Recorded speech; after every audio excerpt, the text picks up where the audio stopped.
Welcome to Lady Siou Story. Today, I'm sharing a story, The Outsider. It's a journey full of darkness and the unknown, not just a tale of fear, but also like a mirror reflecting the depths of our inner selves.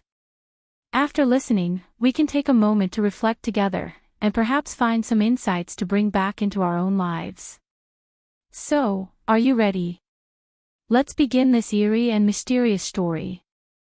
In the depths of darkness, there stands an ancient castle, its stone walls silently marked by the passage of time. The damp air carries the scent of mildew, and the cracked pillars seem to whisper forgotten secrets. Sunlight has never touched this place, the only source of light comes from flickering candles, barely holding back the surrounding darkness. And in this castle, I exist. My memories are scattered like torn pages, fragmented and vague, reminding me that I have never truly known myself. I do not know why I am imprisoned here, nor where I came from. The castle's library has become my only solace, filled with yellowed, ancient books whose faded words tell stories of another world, human laughter, sunlit fields, bustling marketplaces, and faces I have never seen. My fingers trace the pages, trying to grasp those distant visions, yet the cold loneliness lingers like a shadow. Everything here is my world, and the only reality I can touch.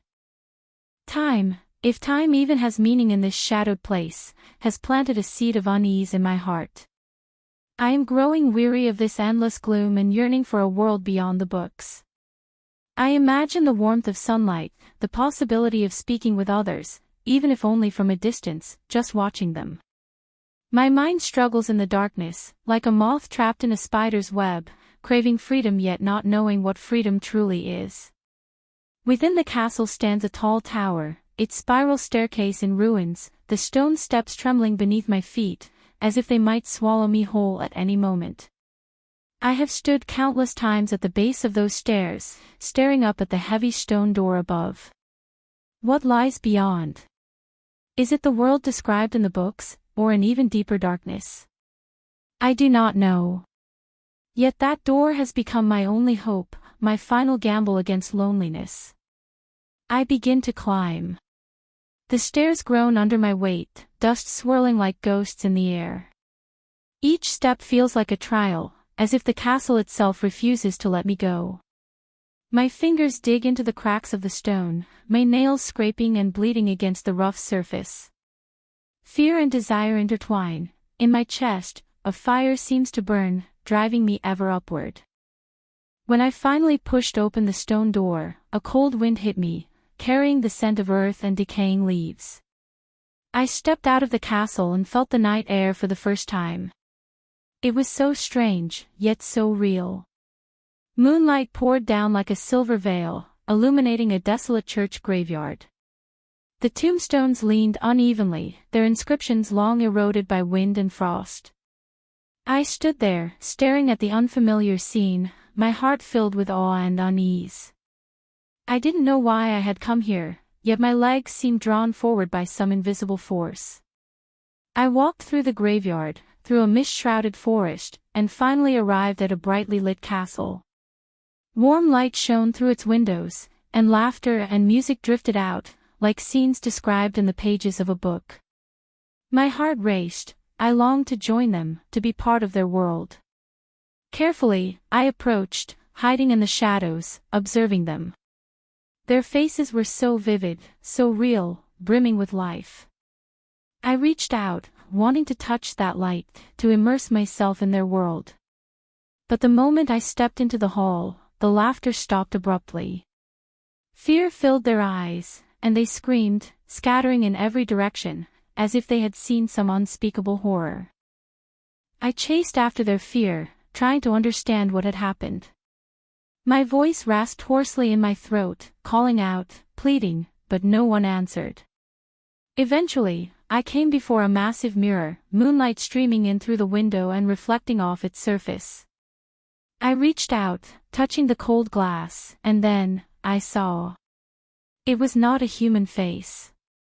It was twisted, decayed, monstrous, with hollow eyes like bottomless voids and skin like withered bark, radiating the scent of death. My fingers trembled as they touched the face in the mirror, and the creature mimicked my movements. The truth pierced my soul like a blade. It was me. I had never been human.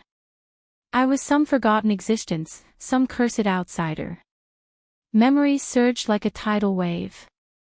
I recalled the darkness of the castle, the hidden hints in the ancient books, memories of parents or companions I had never seen. I was a product of this castle, the embodiment of darkness and solitude. I had never belonged to the human world, and I never would. I fled from that brightly lit castle, returning to the embrace of the night. The moonlight still spilled over the graveyard, the tombstones seeming to mock my ignorance. I no longer sought the human world, for I knew there was no place for me there.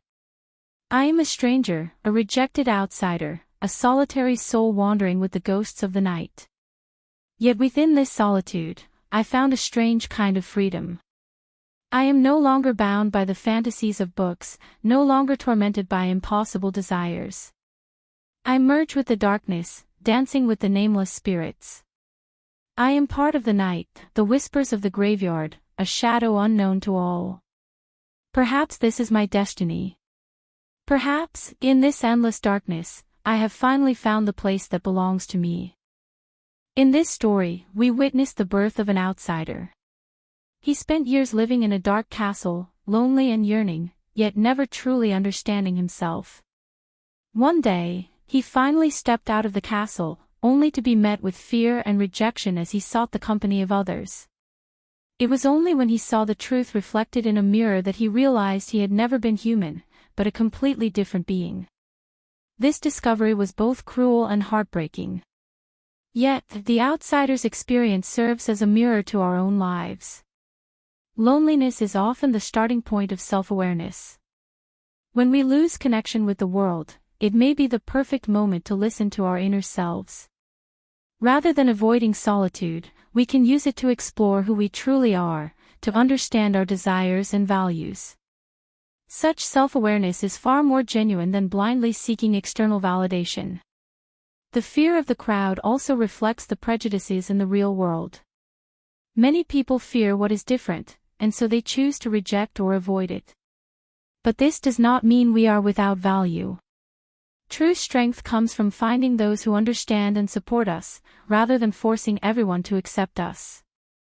The mirror revealed the outsider's truth, forcing him to confront his own appearance.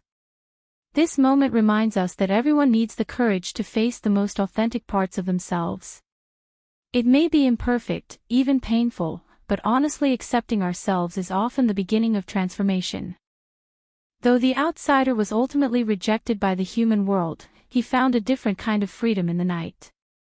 This teaches us that exile is not always a curse. Being rejected can sometimes be life's way of showing us that this is not where we belong. Loneliness can also be a guide to another path. When we view loss as a form of release, we can find freedom within solitude. In fact, there is an outsider within each of us. We have all, to some degree, felt out of place, unable to fit into certain groups. But this is not failure, it is a shared human experience. Rather than denying it, we should embrace it. When we learn to accept our differences, we realize that true belonging does not come from external recognition, but from understanding and accepting ourselves. The story of the outsider teaches us that the truth may be harsh, and loneliness may be painful, but only by facing ourselves and accepting our uniqueness can we truly gain freedom. For it is precisely this difference that makes us one of a kind. The story ends here.